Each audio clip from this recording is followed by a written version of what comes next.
2 Kings chapter 6, verse 1 to 7. Sinabi ng mga anak ng mga propeta kay Eliseo, narito ngayon ang dakong ating kinatitirahan sa harap mo ay totoong gipit sa ganang amin. Isinasamo namin sa iyo na kami ay paparoonin sa Jordan at kumuha roon ang bawat isa ng sikang at gumawa kami para sa amin ng isang dako roon na aming matatahanan. At siya'y sumagot, magsiyaon kayo. Sinabi ng isa, sinasamo ko sa iyo na ikaw ay matuwa at yumaong ka na kasama ng iyong mga lingkod. At siya'y sumagot, ako'y yayaon. Sa gayon, yumaon siyang kasama nila at nang sila'y dumating sa Jordan, sila'y nagsiputol ng kahoy, ngunit samantalang ang isa ay pumuputol ng isang sikang, ang talim ng palakoy ay nalaglag sa tubig. At siya'y sumigaw at nagsabi, sa aba ko, Panginoon ko, sapagkat hiram. Sinabi ng lalaki ng Diyos saan nalaglag, at itinuro niya sa kanya ang dako, at siya'y pumutol ng isang patpat, at inihagis roon at pinalutang ang bakal. At kanyang sinabi, kunin mo, sa gayoy kanyang iniunat ang kanyang kamay at kinuha. Amen.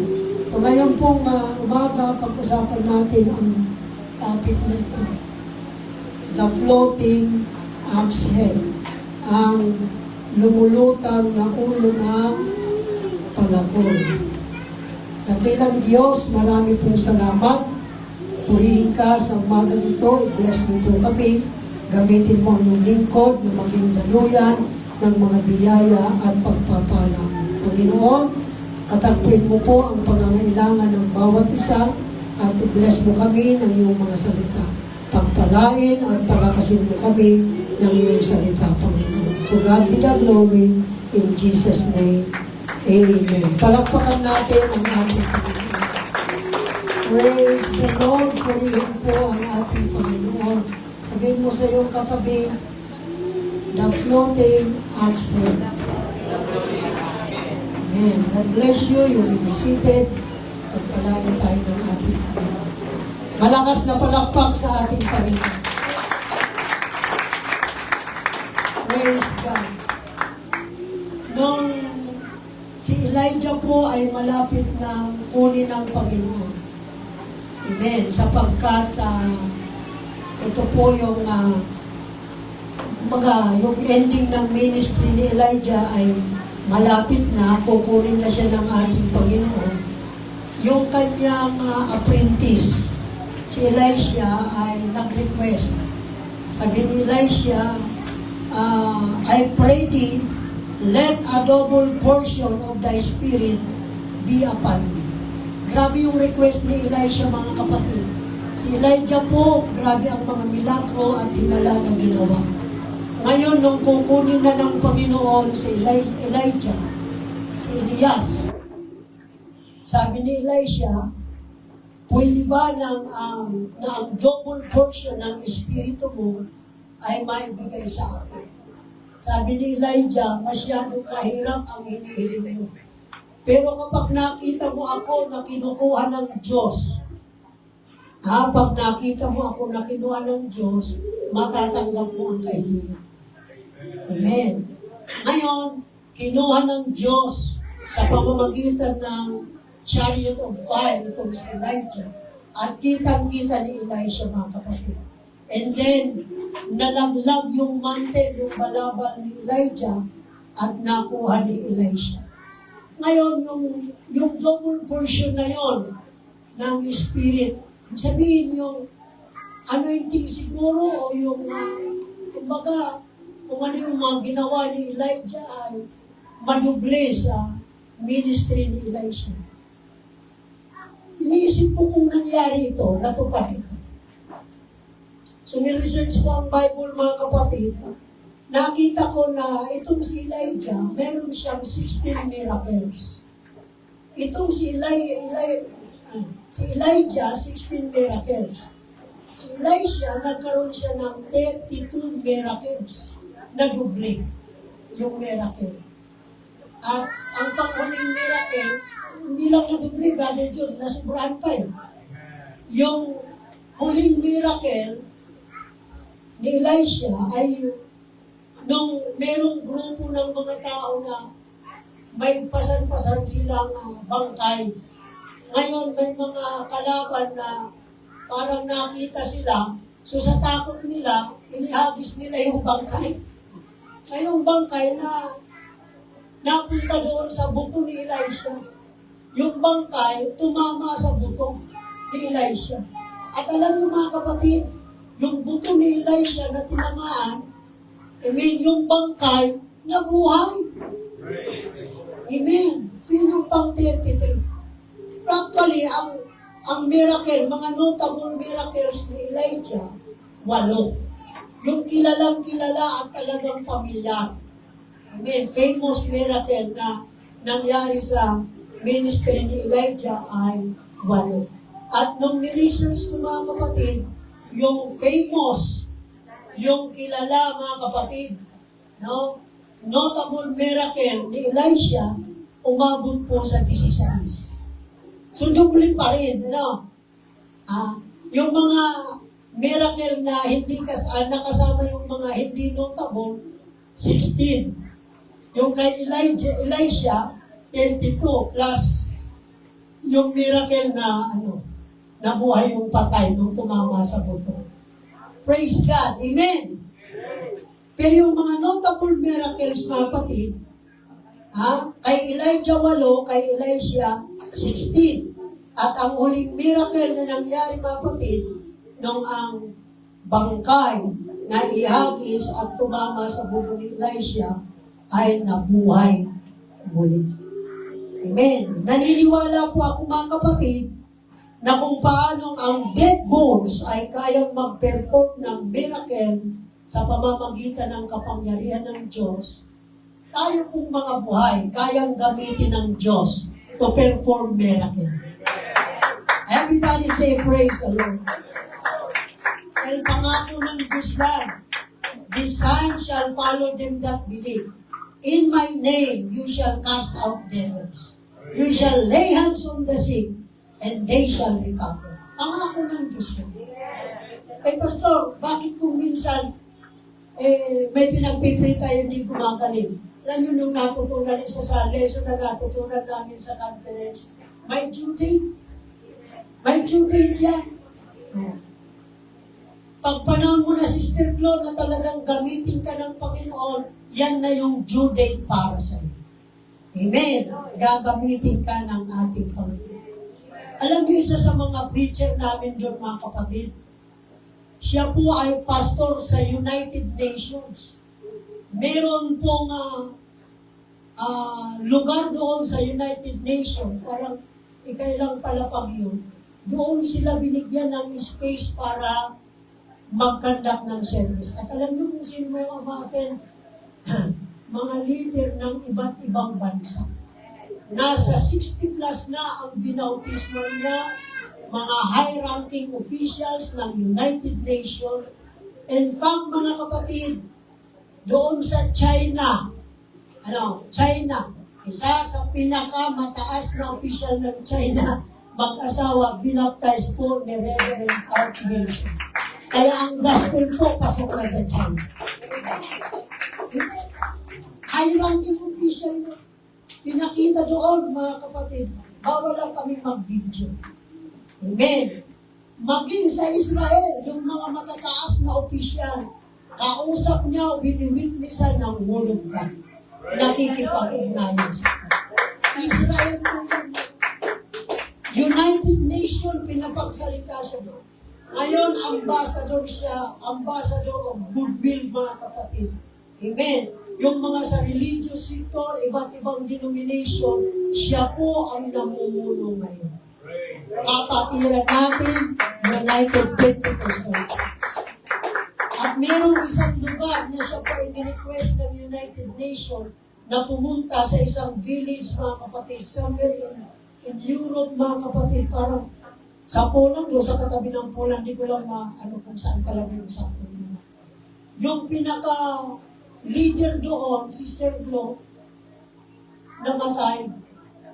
Mga 2-3 araw na yata ang patay. Ngayon nung siya po ay pumunta doon, pinapunta doon, nirequest kami pag-pray yung patay. Patay na yun mga kapatid. Sabi niya. Ngayon, parang reluctant siya mga kapatid. Kinausap siya ng Diyos. Ipag-pray mo, bubuhayin ko yan. Sabi niya mga kapatid, nagbibiro ka ba Panginoon? Minsan yung preaching na yun, parang nakakatawang magsalita mga kapatid. Amen. Pero sabi ng Panginoon, ipag-pray mo. Alam niyo mga kapatid, yung pinag-pray niya, believe it or not, nabuhay yung patay niya. Binisita niya, ilang araw, buhay pa rin. Ngayon, pinakita sa amin yung picture, hanggang ngayon, buhay pa rin. At ang buong village na yon, yung mga tao doon, na-baptized in the name of Jesus. Amen. Everybody say, praise the Lord. Kaya pa bang gumawa ng himala ng Diyos ngayon? Ay, mga kapatid. Pag nasa tamang panahon, nasa tamang pagkakataon, in the right time, at the right time, in the right place, mga kapatid, kayang-kaya po ng Diyos. Jesus, the same yesterday, today, and forever. Meron tayong kapatiran sa Amerika, nagpipreach sa mga kalsada. Meron siyang sakit, galing siya ng tulungan, na-convert siya. So nangako siyang mangangaral ng Word of God, mga kapatid. Sa mga kalsada, nagpipreach siya, pero mayroon siyang sakit. Alam mo, sabi ng mga tao, nagpipreach siya tungkol sa healing. Sabi niya, kung ang Diyos nagpapagaling, pinapangaral mo nagpapagaling ng Diyos, bakit ikaw ay may sakit? Sabi niya, wala akong pakialam, I don't care kung ako ay may sakit, basta't naniniwala ako ng ang Diyos nagpapagaling ng Diyos. Alam niyo mga kapatid, nung sinabi niya yan, nakaramdam siya ng kapangyarihan ng Panginoon. At yung taong yan, pinagaling ng Panginoon. Amen! Praise God. Everybody say praise God. So the floating action, dito po sa talata na binasa natin, may mga anak po ng propeta, kasi doon sa lugar nila masyado nang masikip. Nakiusap kay Eliseo, pwede ba kaming pumunta doon sa Jordan? Kasama ka, kumbaga, yung presensya mo, nandoon din. Puputol kami ng mga beam. Magtatayo kami ng matitirahan namin. Amen. Kukuha kami ng sikang, gagawa kami para sa amin ng isang dako roon para maging aming tahanan. At sabi ni Propeta Elisha, sige, yumaong kayo. Amen. Okay lang ba yan mga kapatid? Pag may gagawin tayo, lalo may kinalaman sa spiritual na bagay, yung pag-aabiso, importante. Amen. Everybody say praise the Lord. Para yung anointing, kumbaga kahit sa sabay ng gobyerno, mayroong chain of command. Amen. Kasi pag mayroong kapalpakan nangyari dito, sisihin yung nandun sa taas. Huwag kang mag-act ng sarili mo. Tama ba? Gayon din sa church, mga kapatid. Amen. Meron tayong mga gagawin. Amen. I-observe natin yung chain of command para yung blessing ng Panginoon ay danawin sa iyo. Everybody say praise God. Praise God. Pag wala kasing acknowledgement ng chain of command, nagkakabulila siya. Tapos sa Senado, naglalaglagan. Huwag kang manood sa mga nila. Ang sakit lang sa ulo. May inis ka lang mga kapatid. Mr. Glory, nagkagdala ka ba? Nakakasuya ba ka? Ipag-pray na lang natin sila mga kapatid. Nagiging sila lang naman. Ako wala naman akong political affiliation kung sino ang yung partisan mga kapatid. Makikita mo talaga. Amen. Mabuti pa mag-focus na lang tayo sa ministeryo natin. Praise God. Para di tayo maapektuhan. So sila po ay pumunta roon at sila po ay nagputol ng kahoy para gawin kanilang tahanan. Amen. Ngayon, mayroong isang kasama doon, habang siya ay nagpuputol, Choy, siguro maluwag si Pulo nga po kaya, Puluhan, nahulog yung palakol, yung head, ay natural, bakal yun, lulubog. Ang problema, hiniram lang. Sa toya, sinubli man lang, pwede magrasin, nawala na lang. Dikit na bakal. Pero actually sa Israel, mga kapatid, yung iron head, ano yun, napakalagay yun sa kanila, na pwedeng mag-cause ng malaking bagay sa iyo, financial obligation, pwedeng maging alipin ka para babayaran mo yung palakol. Tandaan natin, hindi yun panahon natin, ha? Panahon nila yon na yung palakol ay masyadong mahalaga. Pero sa atin yung palakol, may Shopee na bagana. Madali na lang, Shopee na. Amen. So ngayon, nahulog. Pero anong sabi ng lalaki? Sa aba ko, kumbaga kawawa ako, Panginoon ko, sapagkat hiniram ko lang. Sabi ng propeta, saan nalaglag? So importante kung saan nalaglag. Amen. Everybody say praise the Lord. Praise the Lord. Kasi kung hindi mo maituro yung eksaktong lugar, paano mo malulocate yun? Praise God. Diba? Yung gumuhong 9-story doon sa, anong lugar yun? Pampanga. O, hindi nila mahanap-hanap kung saan yung mga tao. Praise God. Nadalag. Itinuro niya ang dako at siya'y pumutol ng isang patpat. Grabe, no? Isang patpat o kahoy. Inihagis, lumutang. Anong klaseng naman yan? Yung kahoy, inihagis, lumutang yung bakal. At sabi ng propeta, kunin mo. At kanyang kinuha. Si Mapatid, napakasimpleng kwento, pero maraming itong lesson sa akin. Tama ba, Mapatid? Unang-unang lesson dito, kung sa tingin natin yung palakol, maliit na bagay lamang, nais ko pong sabihin sa inyo na ang Diyos, malaki man yan o maliit, mahalaga sa Diyos yan. Amen. So the amazing acts may seem small compared to other miracles in the Bible, but God shows that He is interested even in the practical and personal problems of man. Maaring sabihin natin, Pastor, simple lang ito. Kahit simple lang yan, interesado ang Diyos na tumunan at arigluhin anuman ang pangangailangan ko. Amen. Problema sa kabuhayan, kaya may utang ka. Pastor, ang utang ko man lang, dikit man lang. Amen. Sanggatos pisos, gasino naman. Kung minsan ang sanggatos pisos sa imo, gasino na. Tumang sa imo tagon mo, dahil na napapatulog yan. Iyo, mga araw ka yan, ano? Ha? Ito nga rin magbayad ka ng pamasahe sa jeep. May suplit ka pang dos, halimbawa, o tres. Sa driver, pinilinaw-linawan niya. Pero ikaw nagbayad, nakakalampas ka pati naman sa bababaan mo. Kakaisip mo ka ng suplit. Amen. Para alam niyo, may miracle na ginawa ang Diyos sa atin na. Noong panahon pioneering pa tayo dito sa Naga, may yung pera, Brother Jumar, talagang, siyempre, binabudget natin ang gusto. Meron akong Bible study sa Carolina. Ibang sa inyo, Sister Jenny, si Brother Munching, may ako naman, may Bible study ako. Ligwit ang apelido. Eh, yung lalaki, si Makurang Karo, o baka akin na lang ang kapitan.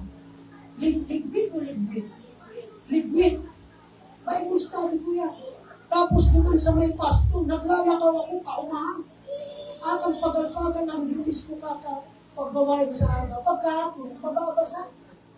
Basahin ka lang naman. Kaso siyempre, uling ni Lord yan eh. Bible study ako naman. Ngayon may Bible study ako dito sa San Felipe. Ay sa, ano ba tayo dyan San Felipe? Pakol. May ano ako sa Pakol. Ngayon namasahin na ako. Ang pamasahe ka to, pero girumdum ko, pero 3 pa lang. O, basta may sumuli pa ko sa 10 pesos. 1998. Namasaya ako, sister ko. Panusin ko si pamasahe ko, may sumuli pa ko. Ayan. Hindi na. Okay lang na mo araw ka yan. Praise God. Pero ang pamasahe ka to, Sister Malo, 10 pesos. May usaplit ako. Ano nakapagsabi na po nga po, Sir, sasaplit ko po. Di ako pag-iintindi. Bababa na ko sa pakul. Aralin na nga ako, Sir, sasaplit ko. Di ako pag-iintindi. Pagpara ko, marmaraot na si boot ko, taga ako nagsusukliya. So pagbaba ko, inapon sa gilid. Inapon kang driver sa kalsada sa tinampo. Kasi kung mahalaga mo baga ang kwarta sa tuya kang panang 1998 na yan. Oh. Praise God. Pagpulot ako kiyan, pag-arot ko kani, may owner type jeep na nakaagi sa payo. Dikit lang. Nasukol ko, ano lang. Kung nakabanti pa si payo, kung ay kita magkakahirin. Amen. Pero himala po ng Diyos yan. Alam ng Diyos kung ano yung mga mangyayari. Alam ng Diyos na ganun ang gagawin ng driver. Alam din ng Diyos na pupulutin ko yun. Praise God. Amen. Kung iba-iba, kasino naman yan? Para pulutin mo. Pero sa Diyos, mga kapatid, importante kahit maliit na bagay o malaki. Importante yan sa Diyos. Amen. So itong palakol, mga kapatid, parang maliit na bagay lang. Pero importante po yan sa Diyos. So God is more than willing to solve this simple problem. Amen. Alam mo sa Biblia, halimbawa, nung nagkaroon ng kasalan sa Cana Galilee, naubusan ng alak, di ba? O simple lang naman yun. Kung wala ng alak, tigil na ang inuman. Amen. Yung iba kasi wala ng alak, utang pa. Sige pa praise, sky is the limit. O kaya, tinagaan kang mahingawan, ano nangyari? Makulog ang payo. Tano, grabe ang utang, listahan kang mga alak. Hindi simple man lang bagang problema, ano? Kasalan, naubusan na ng alak, yun ang ininuman. Pero importante kaya ang alak sa panahon na yan dahil yan po ay magiging social embarrassment. Naganda ka tapos kulang. Kasi nakaranas sa inyong maghanda tapos kulang. Nakakasupog ba kami minsan? Ano? Praise God. Birthdayan lang, in-invite mo ang bilog na barangay. Tapos ang binuno mo, 50 kilos na ulit. Nawatig sa rarong-arog lang yan. Kaya pupulagan mo. Yung mga kapatid. Pero dito, si Lord, tinignan niya gaano kahalaga na yung pamilya na may okasyon, may kasalan, hindi mapahiya. Kaya ang Diyos gumawa ng solusyon. Punuin niyo yung tapayan ng tubig. Alam ng mga tao, tubig yun. Ginawang alak ng Panginoon. At nung sila ay uminom, sabi ng mga umaten, yung ibang master of the occasion, kumbaga master of the ceremony, amen, yung governor of the feast, yung alak na masarap, inuuna. Yung mga mahinang alak, pinapahuli. Total, mga lasing na yan. hindi na mararamdaman. Pero ikaw ang pinahuli mo, yung pinakamasarap. You see mga kapatid, simpleng pangangailangan, pero tinugunan ng ating Panginoon. Everybody say praise the Lord. Amen. Simpleng pangangailangan, tinugunan ng Diyos. Praise God. Kaya sabi kang ibang mga kuya, pwede man pala niya mag-inom. Si Kristo nga ninyo, nag-ibuning alak. Tubig man lang baga ito. May tinaam na alcohol. May man. Ano man ka? May nailing akong pastor pa naman din. Daddy Joe. Pero bako yung PC. Siyempre bako yung PC. Pwede ba nga ngayon kakanon ang dinuguan? Ay, pinagtanggol na talaga. Pwede. Bako ngayang naglalaw ang nakakapagparumi. Kundi ang lumalabas. Dahil magkaibadan yan ang dinuguan. Kung Old Testament hanggang New Testament, sa ika makakabasa ng talata, pwedeng kakanon ang dugo. May. Amen. In fact, pinaiiwasan niya sa New Testament, Gentile Christian. Lumayo kayo sa mga bagay na ito. Yung inihahain sa Diyos-Diyosan, binigti, dugo, pakikiapit. Iwasan ninyo. O tapos merong mga nagtutulungan, okay lang kumain ng dinuguan. Huwag natin pababawin ang salita ng Diyos, mga kapatid, para lang maikayat natin yung mga tao sumama sa atin. Pero yung pagtingin nila sa salita ng Diyos, ganun nakababaw. Huwag, mga kapatid, manatili tayo sa salita ng ating Panginoon. Yung standard ng Biblia, huwag natin iba. Ano pa yung mga simpleng bagay, Sister Flo? Si Kristo at saka yung alagad niya, mga alagad, sa naroon si Pedro. Sabi ng mga maniningil ng buwis, yung bang Panginoon mo nagbabayad ng buwis? Anong sabi ng ating Panginoon sa Mateo? Actually, sabi ng Panginoon, kung maiintindihan natin ito mga kapatid, Matthew 17:24-27, sabi ng Bible, when they will come to Capernaum, they had received tribute money, came to Peter and said, "Doth not your master pay tribute?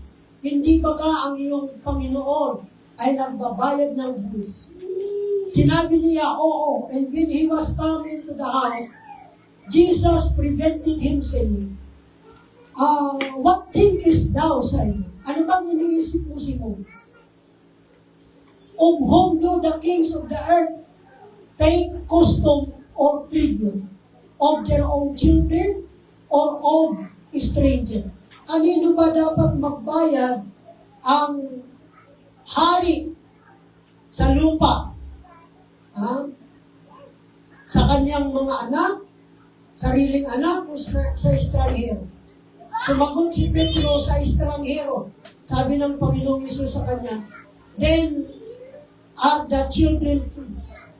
O di baga, kung aki ka ng hari, mabayad ka daw ng buwis? Pamilya ka ng hari. O, libre ka ko ka? Dahil ka na dapat magbayad ka. Anak ka na ng hari. Pero sabi ng Panginoon, gayon man para hindi sila ma-offend, para hindi sila matiso, go down to the sea, pumunta ka sa dagat, at maghulog ka ng kawil.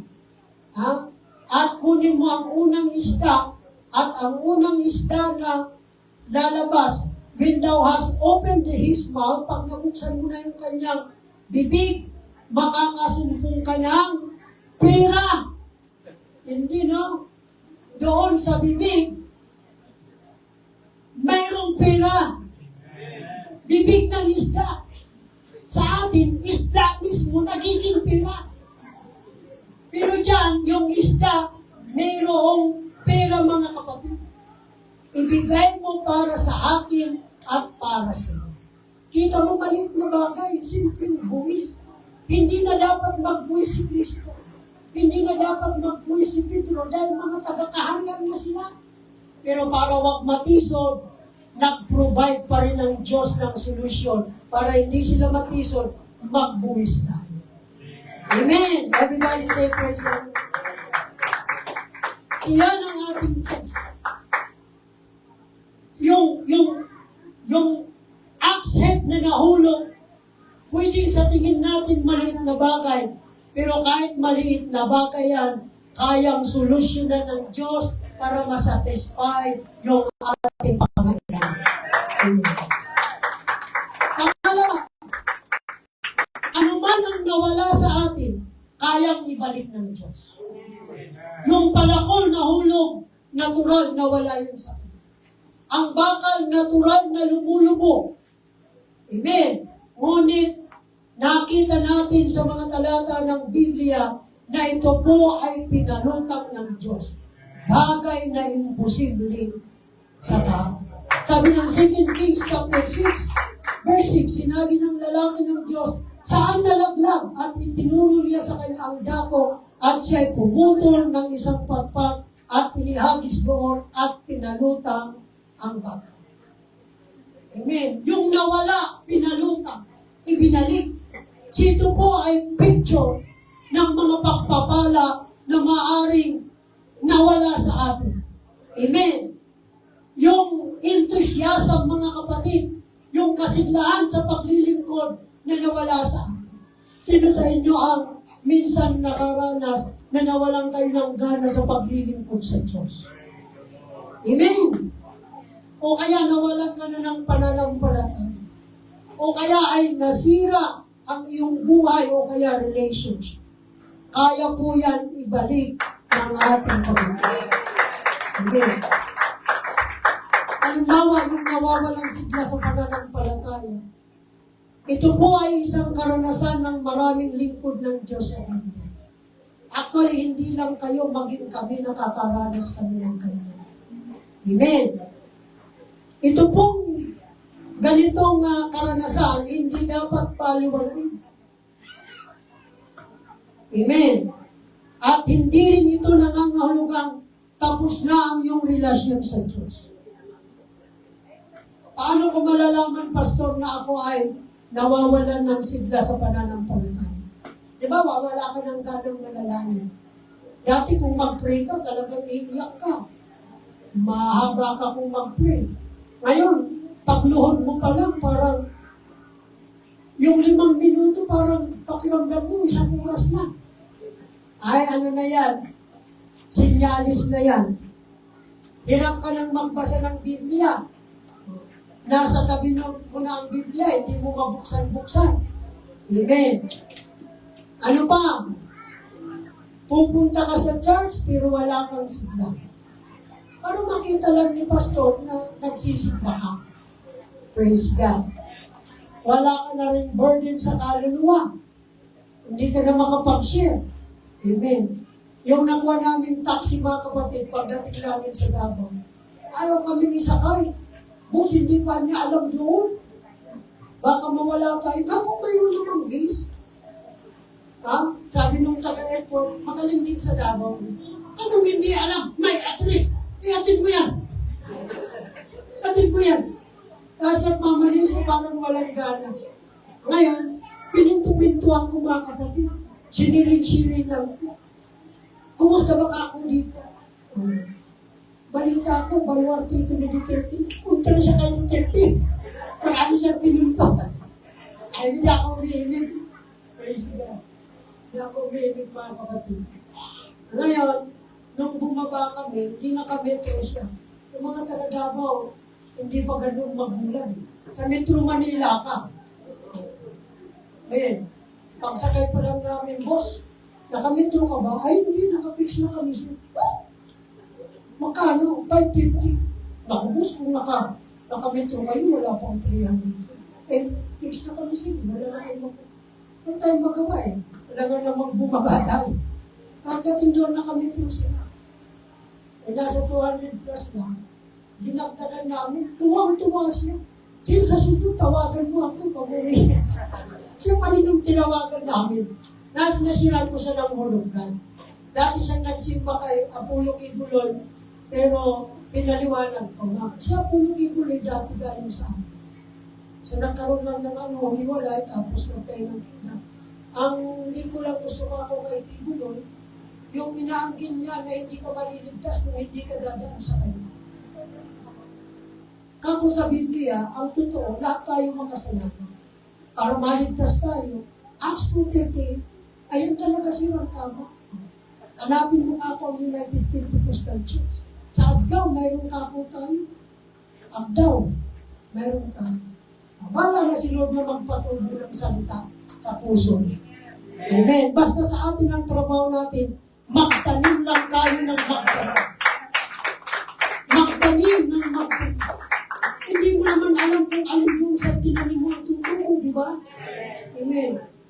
Wala pa naman ako nakita nagtanim, nagbaon ng seed, Sister Lo. Tapos kinabukasan, humayin, tumubo na ba? Walang patatakpan. Walang ganon. Amen. Nung itinanim mo, ginawa mo yung dapat mong gawin, pinuhusan mo ng tubig, nag-aantay kang lumabas. Hindi lahat ng itinanim mo ay tumutubo. Pero marami kang itinatanim na tumutubo na. At by faith, naniniwala ka na tumutubo. Everybody say praise God. Amen. So ito po yung mga palatandaan na nawawala ng sigla. Wala kang gana sa prayer, hirap magbasa, pumupunta sa pagsamba, pero walang kagalakan. Ang isip, malayo mga kapatid, sa pangangaral, hindi mo naiintindihan dahil iba yung mga pumapasok sa isip mo, wala kang burden sa kaluluwa, wala kang pakialam, bahala din sila sa buhay nila, basta ako sigurado akong ligtas. Amen. Madaling ma-discourage at ginagawa na lamang ang mga spiritual na gawain bilang obligasyon. Amen. Halimbawa mga kapatid, si Elijah. Si Elijah po nagkaroon ng matinding miracle. Nagipagsakupaan siya sa 400 na propeta ni Baal. Amen. Natalo na yun. Nagkaroon ng revival sa Israel. Amen. Pinatay yung mga propeta ni Baal. Pero nung nangyari kay Elijah, pumunta siya sa yugig at nagtago, na-discourage. Ayaw nang kumain, gusto nang mamatay. Amen. Pero alam niyo kung anong ginawa ng Diyos? Kahit yung ibon, mga kapatid, yung raven, pinadadalan siya ng pagkain ng Diyos. Nandun siya sa brook chirit, mga kapatid. Dinadalan siya ng pagkain. Kumakain siya doon. Ang waiter niya, uwak. Oh, sana kayo naka-experience, kumain na, uwak ang waiter.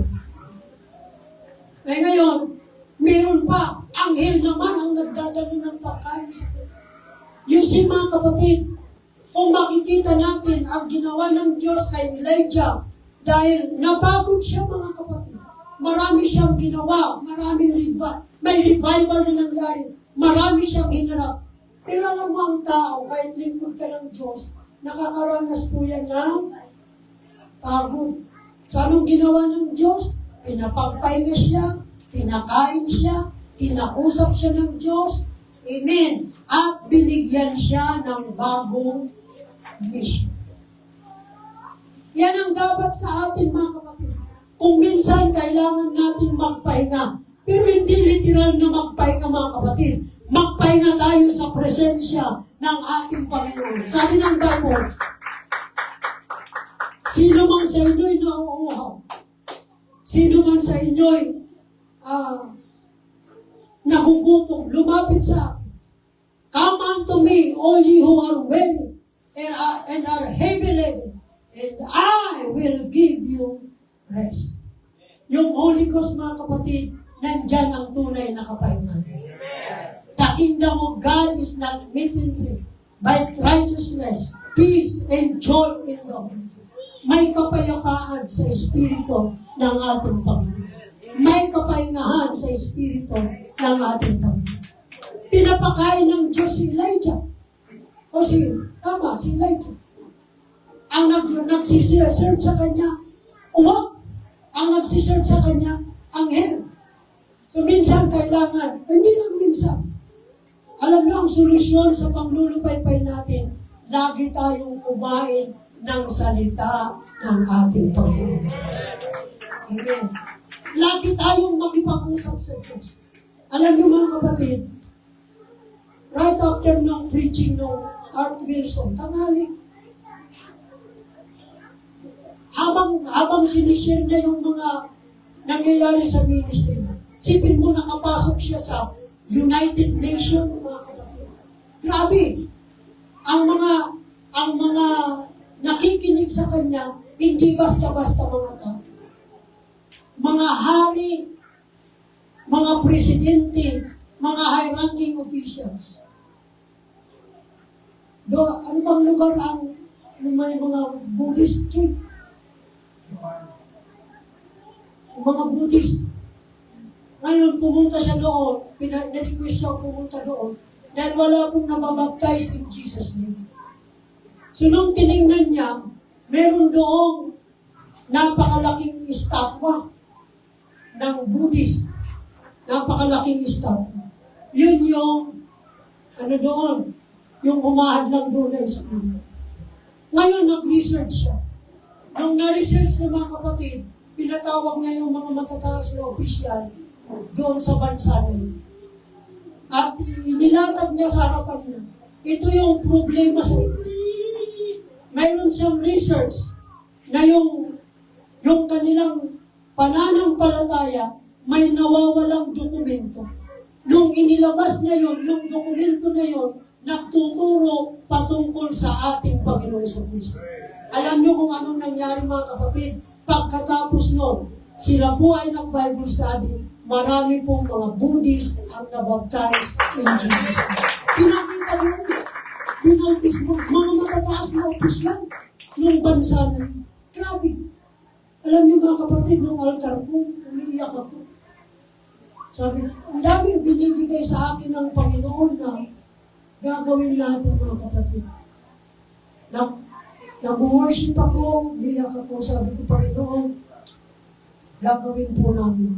Kaya lang isa lang kapulog ang problema ko. Hanggang ngayon, meron akong karamdaman, Panginoon. Parang yung katawan ko, parang hindi na kaya. Hindi na gaya ng dati. Parang hindi na kaya. Alam mo mga kapatid, hindi ko alam kung busis ng Diyos o ano, pero ang sabi sa akin, pinagaling na kita. Alam mo mga kapatid, hindi ako kumulila. Nag-i-speak yung kansa ng mga kapatid. Amen. Kasi siguro, kailangan na lang disiplina sa katawan. Disiplina sa tulog, sa pagkain. Trabaho. Sister Maya na saka si Jarvin, dumalaw doon, may dala-dala ko. Sabi ko, baka ako, Sister Maya na Judith na sa akin ni Lord. Baka ako, ibig sabihin ng Panginoon, huminto ka na dyan, hindi yan ang ministry yung tinawag ko sa'yo. Amen. Minsan kasi marami tayong mga isipin. Minsan parang sa pamamagitan ng diskarte o lakas natin, masusolusyonan natin yung mga dapat solusyonan. May paraan ng Diyos. Kaya alam niyo mga kapatid, grabe yung revival ko. Iyak ako ng iyak, speaking in tongues. Sabi ng mga estudyante ko pag nakita ko, sir, ano nangyari sa'yo? Bakit ganito? Matitisod na ako sa ito eh. Praise God. Sabi nga alam niyo, okay na ako ngayon. Actually, yung lakas ko kako, yung pakiramdam ko, okay naman. Yung, ano lang talaga, yung physical na katawan, medyo nakibala. Pero alam niyo ako kanina, sabi ni Lord sa akin, pinagaling niya na. At tinatayuan ko yung salita na yun, mga kapatid. Amen. Naniniwala ko doon sa sinabi na yun sa akin ng Panginoon. Amen. Everybody say praise the Lord. So kaya ng Diyos. Amen. Amen. Ayaw ng Diyos na mangyari na, alam mo, yung palakon,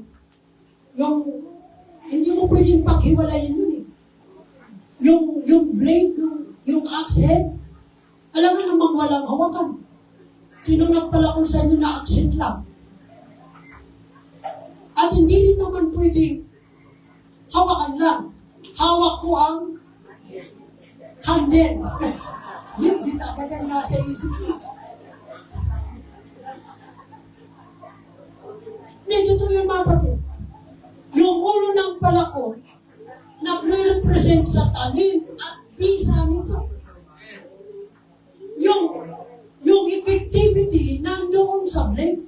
Pero hindi pwedeng walang handle. Ang problema kung minsan, may mga Kristiyano, ang hawak, handle na lang.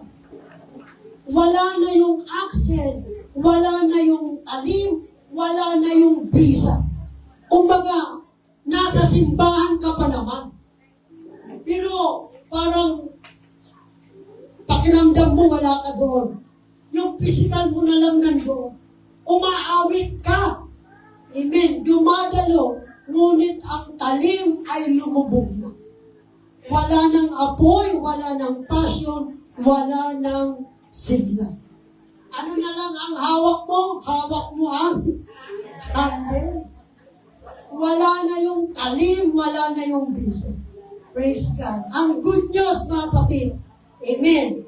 Gaya ng pinalutan ng Diyos ang nawawalang bakal sa pamamagitan ni Elisha, kaya niya rin ibalik ang nawawalang sigla, kagalakan, espiritual na talim ng isang bakal. Kaya ibalik ng Diyos. Noon masigasig ka. Pastor, anong oras ang evangelism natin? Pastor, saan tayo mag-Bible study? Ang sigasig natin, mga kapatid. Pero habang tumatagal, wala ka ng sigla. Ha? Hayaan mo sila? Ha? Kaya na nila yan? Ben. Ha? Sila na lang. Praise God. So, kayang ibalik ng Diyos. Amen. Binigyan na tayo ng isang lugar na mas malaki, mga kapatid. Amen. Kailangan mapuno natin yun. Parang hindi kayo naniniwalang kaya natin puno. Kaya ba natin punuin? Kaya, mga kapatid. Amen. Everybody say praise God. Kaya mo, sabi mo nga sa iyong katabi, kaya mo bang mag-invite?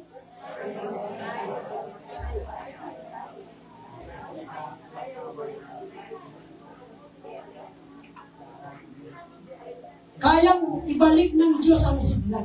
Kayang ibalik ng Diyos yung sigasig natin sa pag-akay ng kaluluwa sa atin. Pumunta kami sa simbahan nila, Pastor Elmen, estudyante ko yun sa Bible School. Ayaw ko sanang mag-preach kahit sa simbahan ko sa Davao. Dahil gusto ko yung pag-umatin ng conference, yung ako naman ang mafid. Kaya ako naman yung mafid, mapuspos, na-enlighten, mga kapatid.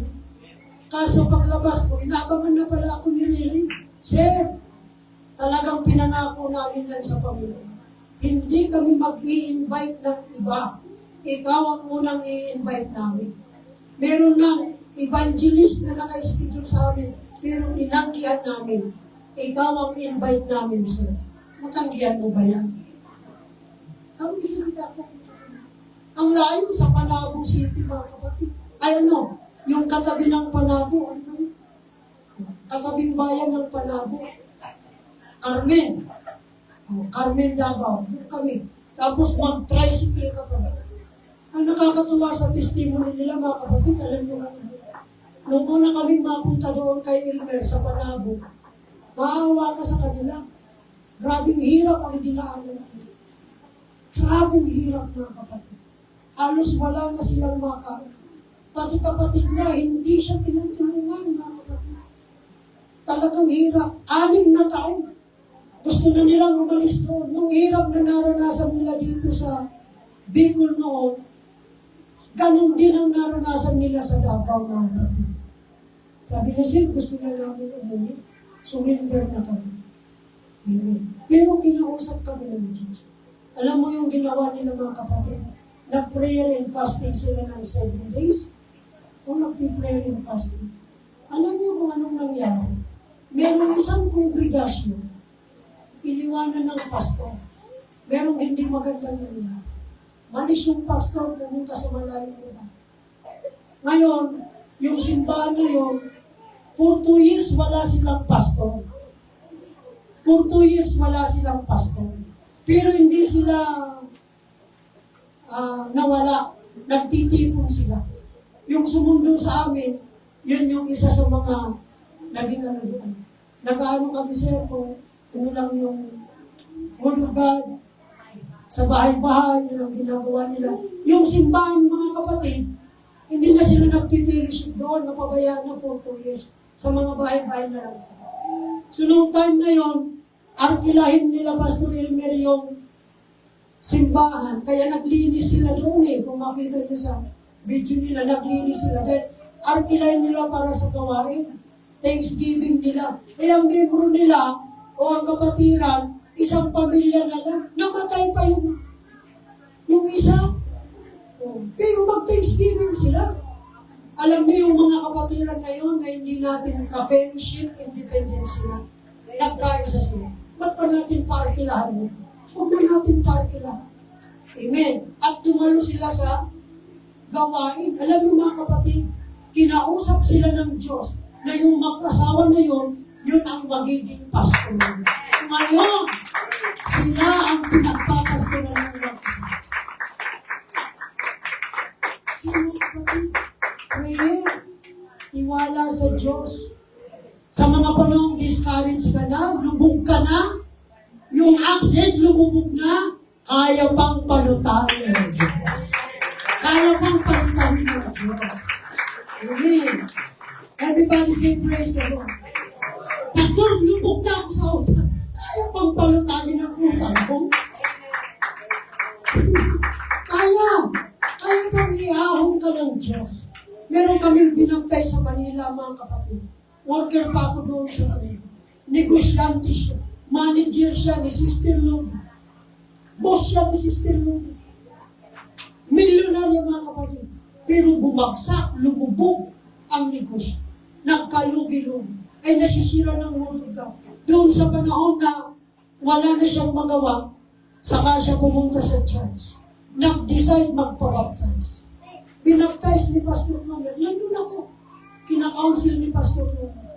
Binaptize. Alam niyo mga kapatid, 2 years ang nakalipas, nagbumuli ang kanyang business. Amen. Ganyan kung magpala ang Diyos. Kahit lubog ka na, kaya kang palitahin ng atin.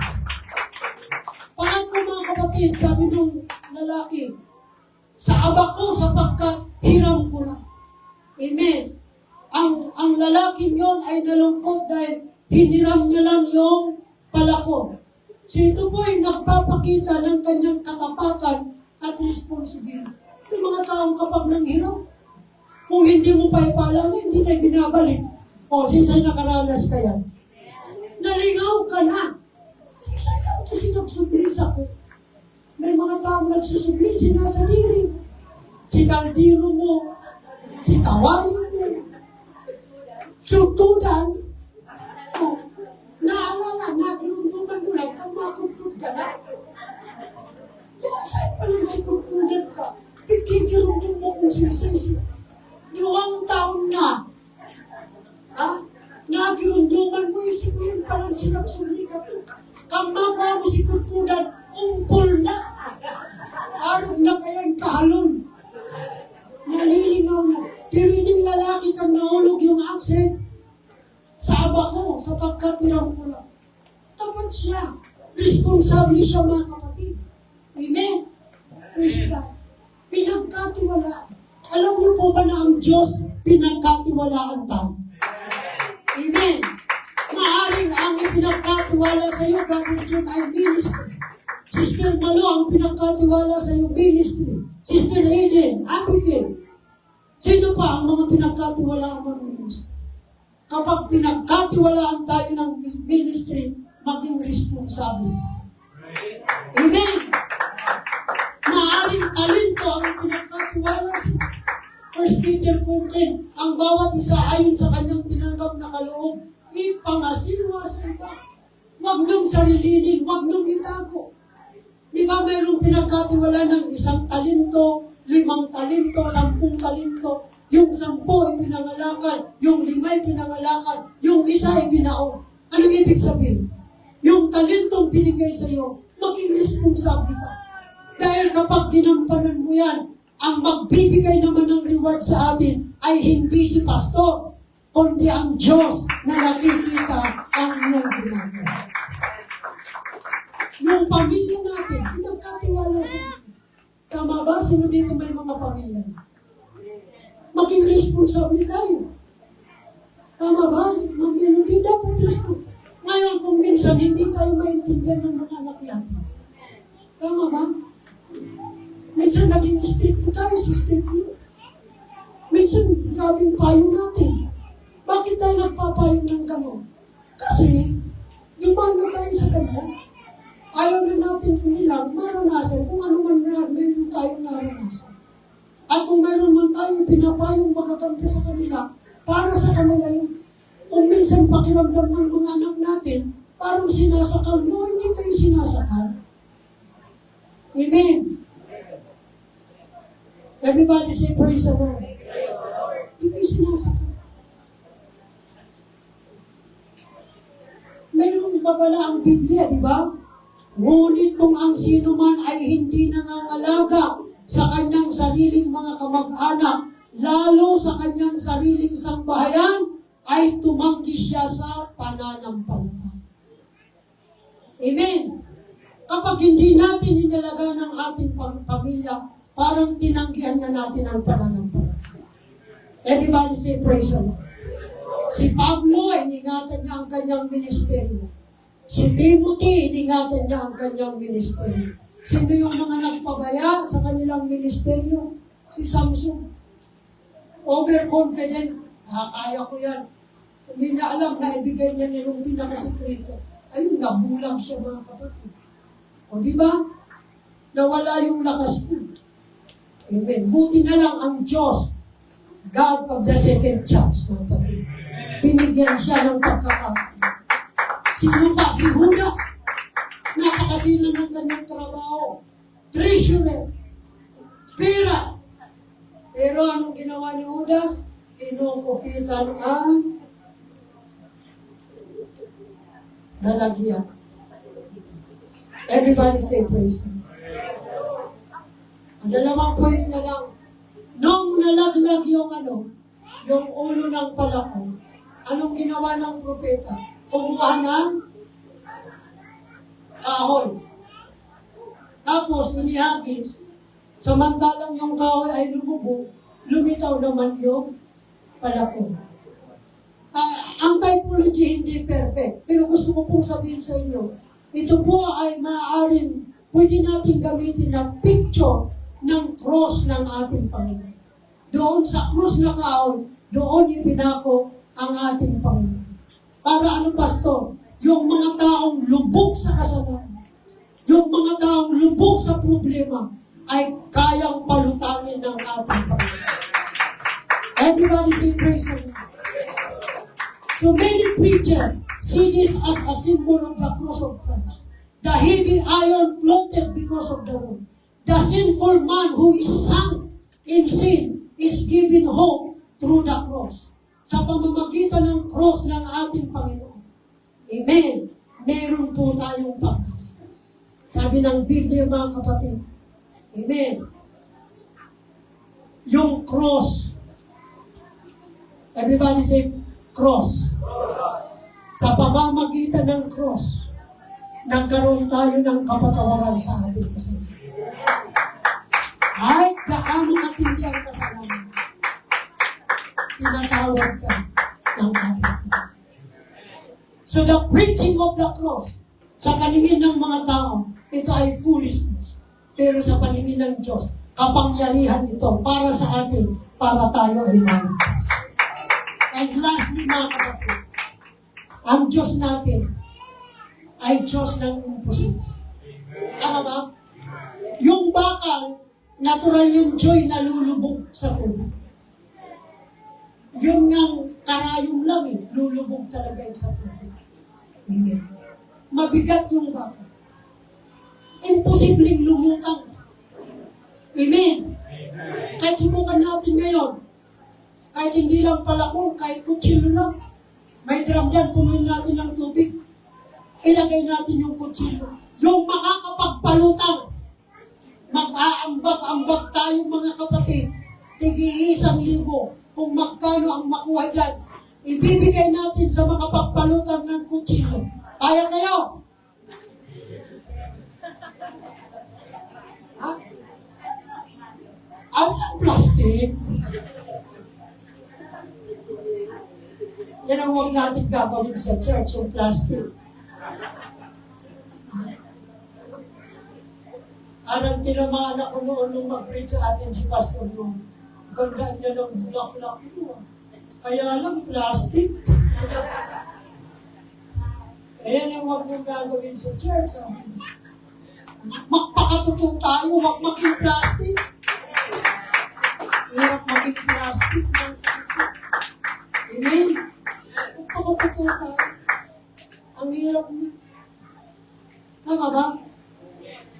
Yung mga tao, halimbawa, yung totoong tulog, madaling gising.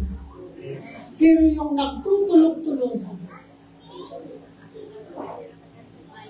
nagpaparinig ka na, sumisigaw ka na. Yan ay halimbawa ng kaplastikan. Plastik sa pagtulog. Huwag yung gagawin yan. Ano? Amen. Tatawa sa staging. Tigsik ko kaya kaning burak, kaya pala meron nanuluyos, plastic. Mula para tigsik. You see mga kapatid, ang Diyos natin, Diyos ng imposible. Amen. Everybody say praise the Lord. Yung palakol, yung ulo ng palakol, imposibleng palutang. Pero pinalutang ng Diyos. Amen. Ang Diyos natin, ang Diyos ng impossible. According to natural law, iron sinks in water due to density. Amen. But God has shown that He is above natural laws. Anong ibig sabihin? Kapag wala na pong pag-asa o wala nang daan para sa tao, ang Diyos mayroon pang paraan. Amen. What is impossible with man is possible with God. Itong babaeng inaagasan, 12 years, inaagasan ng Diyos. Nakapagpagamot na siya, naubos na yung kanyang kayamanan. Imposible na siyang gumaling. Pero nung marinig niya si Jesus gumagaan, hinawakan niya yung laylayan ng damit ng Panginoon. Anong nangyari? Naampat yung kanyang pagdurugo. Sabi ng Panginoon, sinong humipo sa akin? Sabi ng mga alagad, Lord, ang daming mga tao, sasabihin mo sinong humipo sa inyo. Mayroong humipo sa akin sapagkat ramdam ko na mayroong kapangyarihang lumabas sa akin. Ano ibig kong sabihin, Brother John? Amen. Ano ibig kong sabihin, Brother John? Lahat naman tayo nagpipray sa Diyos. Amen. Pero mayroong prayer na humihipo sa Diyos at naglalabas ng kapangyarihan ng Diyos para yung ipinagpipray mo ang uunahin ng Diyos. Priority pa. Yung prayer mo na humihipo sa Panginoon, nagpo-cause ng paglabas ng kapangyarihan ng Diyos. Imposible. Pero sa Diyos, walang imposible. Sa Visayas pala, yung salita, mga panalangin sa Ginoo. Sabi nila, alam mo sir, sa inyo nananalangin pa lang kayo. Sa amin, blessing. Kasi yung salita pala, panalangin, blessing. Mga blessing ng Panginoon. Mga panalangin sa Ginoo. Ako matindi kayo, para kayong Mark 11:24. What things soever you desire, when you pray, believe that you receive them and you shall have them. Mga kapatid, ang Diyos natin ay Diyos ng imposible. Amen. Yung imposible sa tao, kayang gawing posible ng Diyos. Amen. Everybody say praise God. Tumayo tayo mga kapatid.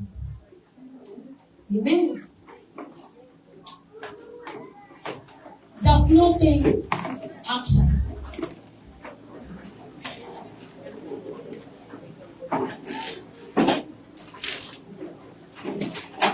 Anong mensahe ng mabuting akse, kahit in small problems, mahalaga yan sa Diyos. Kaya niyang ayusin. Ano pa ang mensahe? Ano man ang nawala sa iyo, kayang ibalik ng Diyos. Amen. Ano man ang nawala sa iyo, Sister Susan, kayang ibalik ng Diyos. Amen. Kailangan ang hawak mo lang ay hindi lang handin. Kasama yung visa, kasama yung palakon mismo. Ayun dapat ang hawak na. Meron tayong responsibilidad.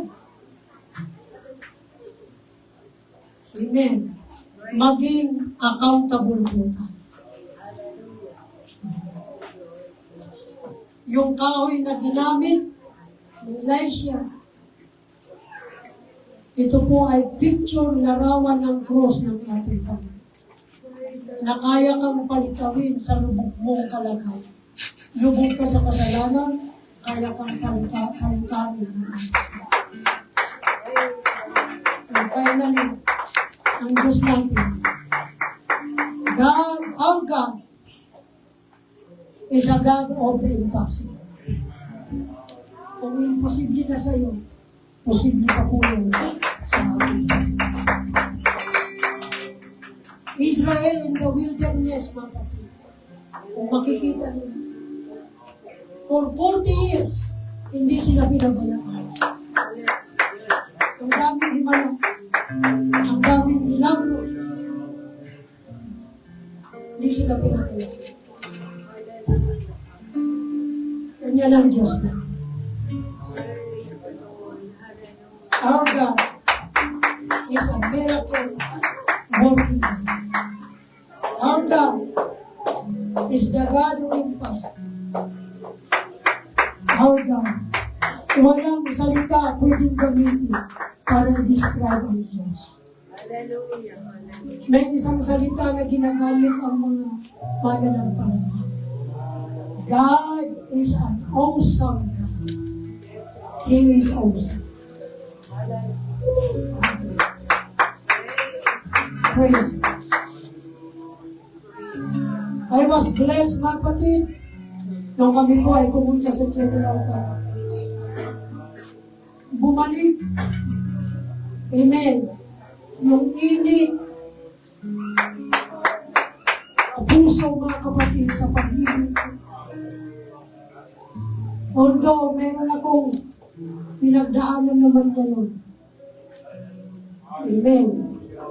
Praise God. Pero, I believe, mga kapatid, kaya tayong iahon ng ating Amen. Come on. Let's worship the Lord.